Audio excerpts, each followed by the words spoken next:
And ఇప్పుడు గీతాంజలితో పాటు మళ్ళీ వచ్చిన అంజలి గారు ఇప్పుడు మాట్లాడతారు. ఓకే, సో అయితే ఇప్పుడు కోన గారి మాటలు విందాము. కోన వెంకట్ గారు ప్లీజ్.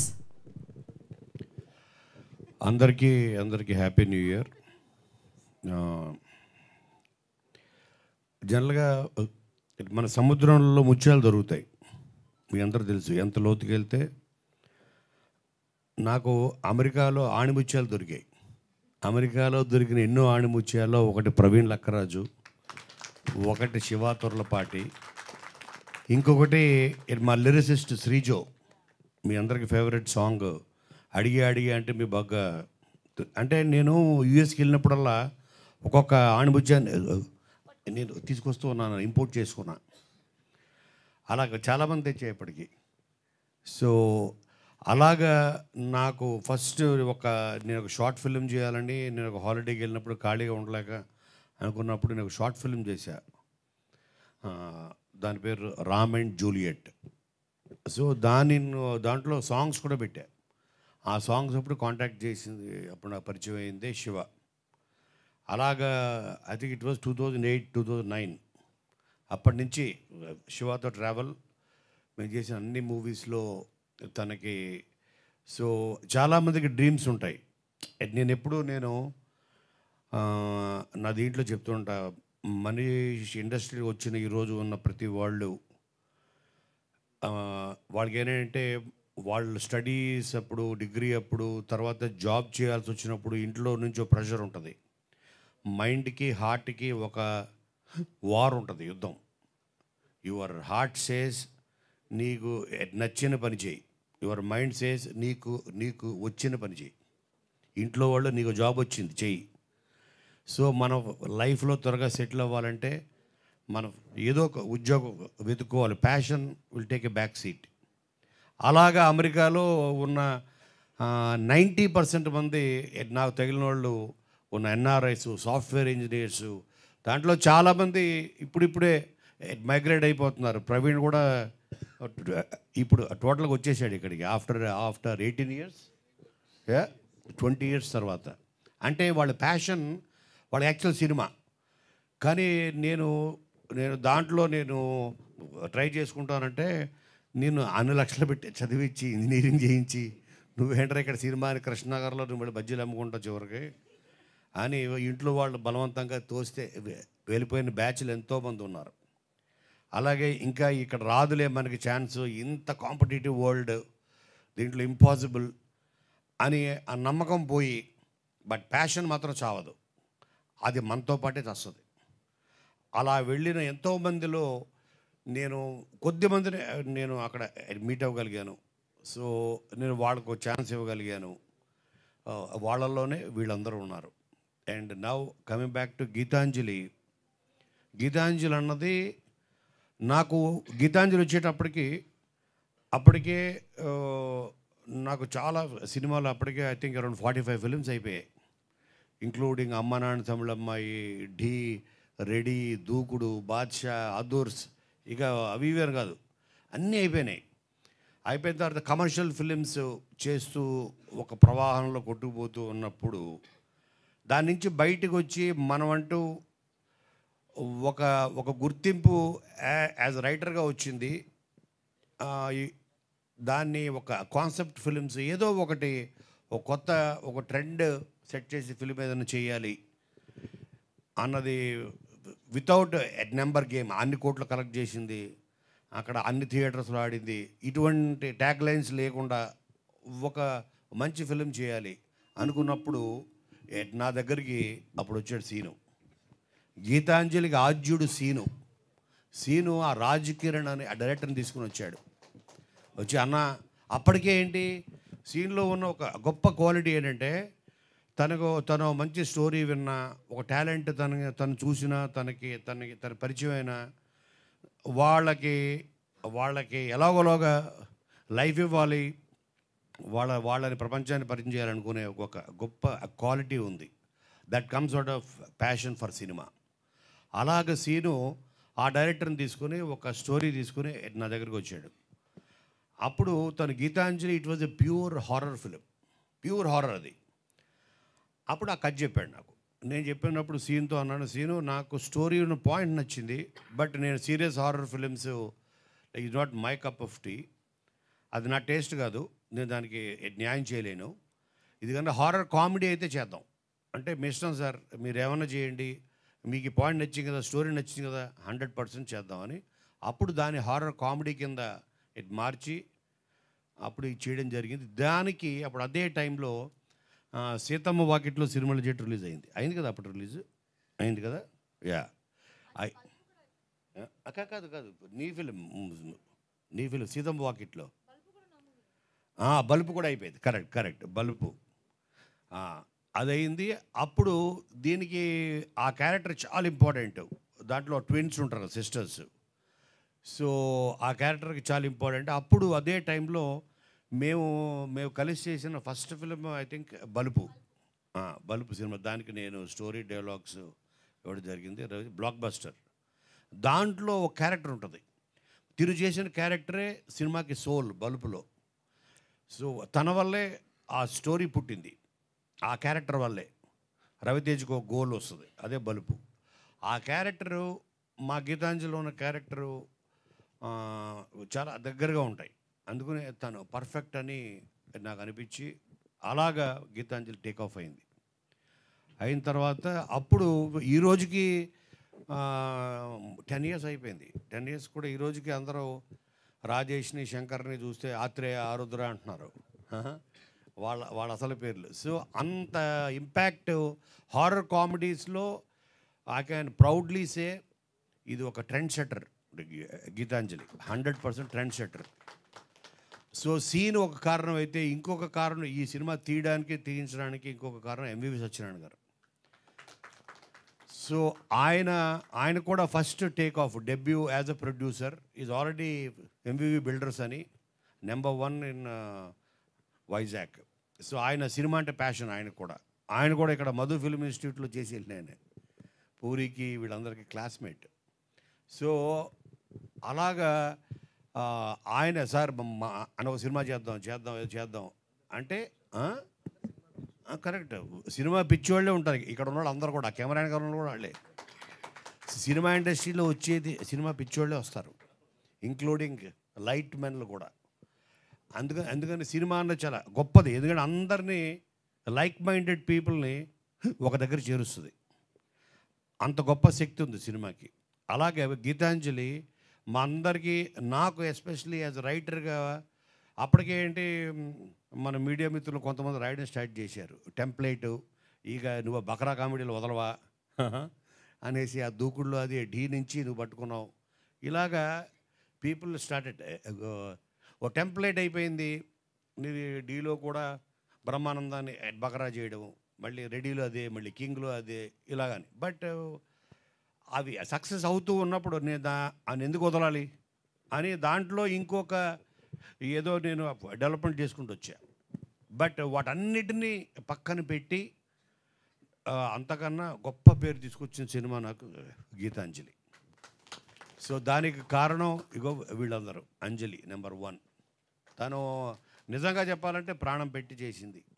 అలాగే సీను, రాజేష్, వీళ్ళందరూ, శంకర్, వీళ్ళందరూ. అండ్ ఎస్పెషలీ దానికి అప్పుడు నేను ఎస్పెషలీ హారర్ బ్యాక్డ్రాప్ ఫిలిమ్స్కి చాలా ఇంపార్టెంట్ 2 things టెక్నీషియన్స్లో, అపార్ట్ ఫ్రమ్ డైరెక్టర్ కాకుండా.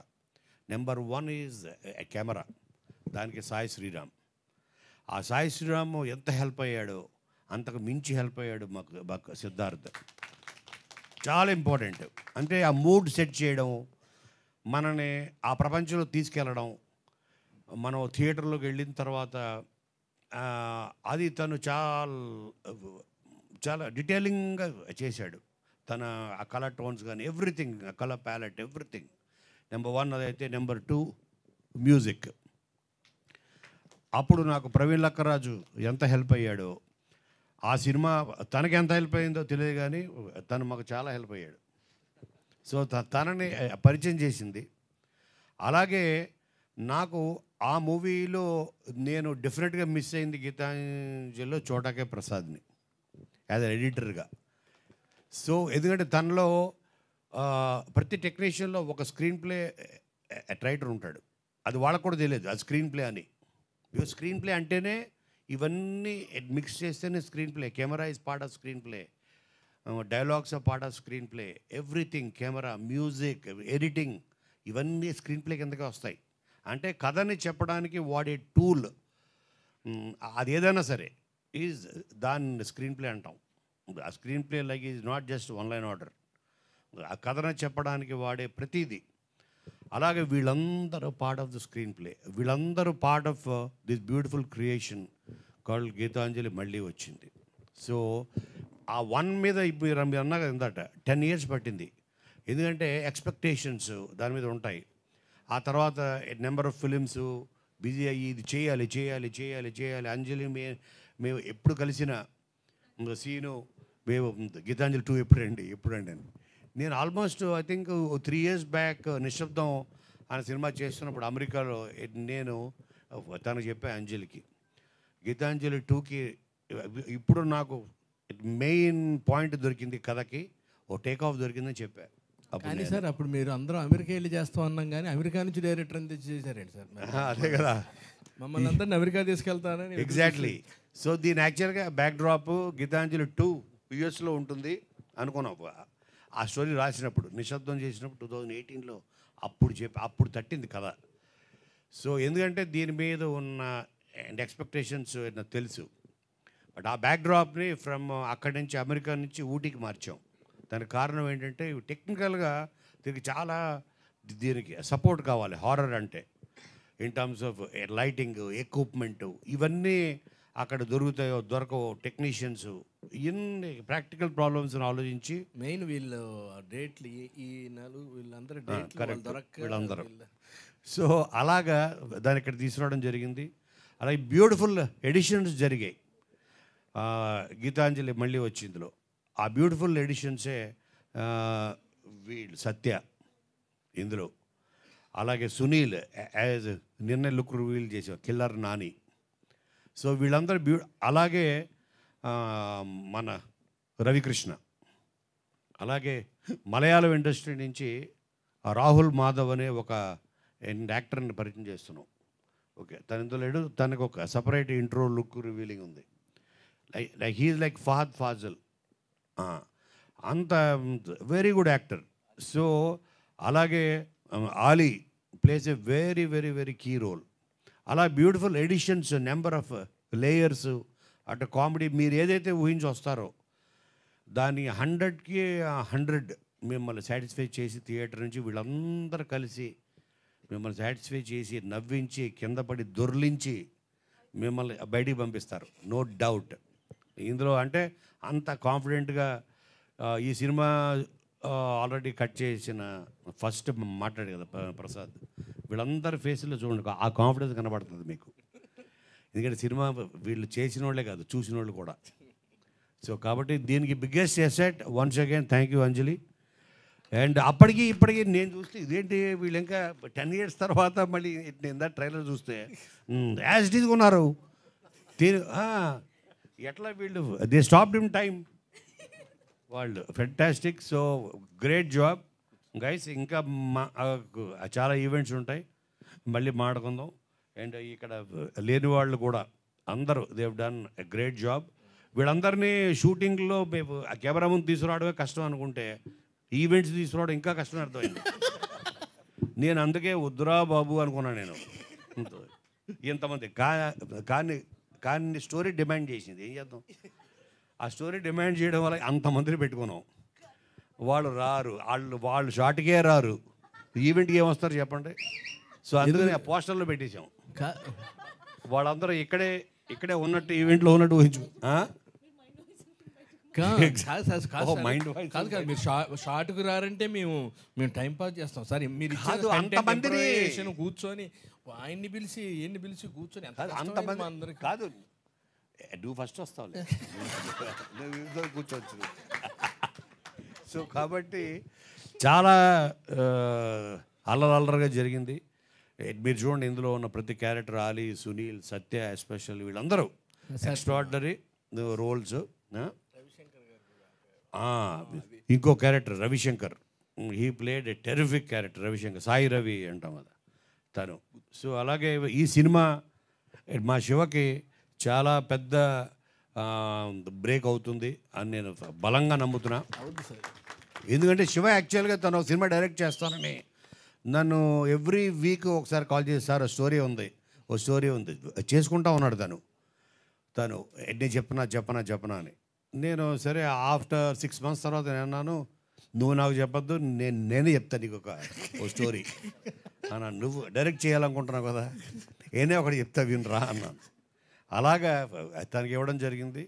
సో మళ్ళీ మన టాలీవుడ్కి ఇంకొక ఫెంటాస్టిక్ డైరెక్టర్ మనకి పరిచయం కాబోతున్నాడు, తనే Shiva. So thank you everybody. ఇంకా కమింగ్ ఈవెంట్స్లో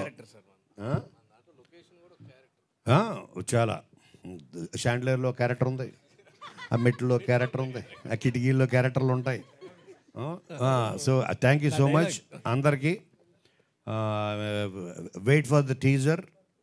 మోస్ట్లీ మేము ఫస్ట్ టీజర్ ఆ పొంగల్కి లాంచ్ చేయాలని ప్లాన్ చేస్తున్నాం. మీకు దాంతో అర్థమైపోద్ది. గీతాంజలి మళ్ళీ వచ్చింది కాదు, మళ్ళీ రావాలని ఉద్యమాలు చేస్తారు. Thank you so much. ఇదే సార్ సీను ప్లీజ్ ఇట్రా.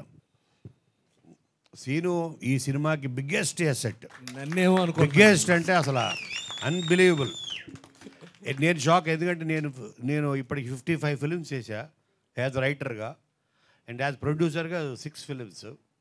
కానీ నాకు ఒక మనిషి తను 100% డెడికేషన్ పెట్టి చేస్తే ఇంత వస్తుంది అవుట్పుట్ అని నేను ఫస్ట్ టైం ఇంతమంది టాప్ ఆ డైరెక్టర్స్ తోటి, ప్రొడక్షన్ డిజైనర్స్తో పనిచేశాను. And scene is the best asset for Geethanjali. Thank you very much. యాక్చువల్గా గీతాంజలి ఫస్ట్లో నేను గీతాంజలి అనే క్యారెక్టర్ని లవ్ చేయడానికి ప్రయత్నం చేస్తాను. అవును. సరే ఈ సినిమాలో నాకు ఆల్రెడీ పెళ్ళి అయిపోద్ది, కానీ దీంట్లో అలా ప్రయత్నం చేసిన క్యారెక్టర్ గురించి నాకు చెప్పలేదు కోపంతో. ఫోన్లే బాగోదని చెప్తున్నారు. రవి బ్రో కూడా బాగానే. ఇంకోటి నా మేకప్ మ్యాన్ నారాయణను మా డ్రైవర్ వచ్చారు, ఒక్కడని విజిల్ ఏరే వాళ్ళు చూడు ఎట్లా వేసుకుంటున్నారు. వచ్చినప్పుడు అసలు మీకు తెలియదు, ఎప్పుడన్నా నా గురించి చెప్పినప్పుడు మీరు అది ముందే ఎక్స్ట్రా పేమెంట్ చేసి చెప్పుకోవాలండి. ఇప్పుడు మీరు మైక్లో చెప్తే ఎంతమంది అరే ఎక్కువ బిల్లు ఎక్కువ వస్తుంది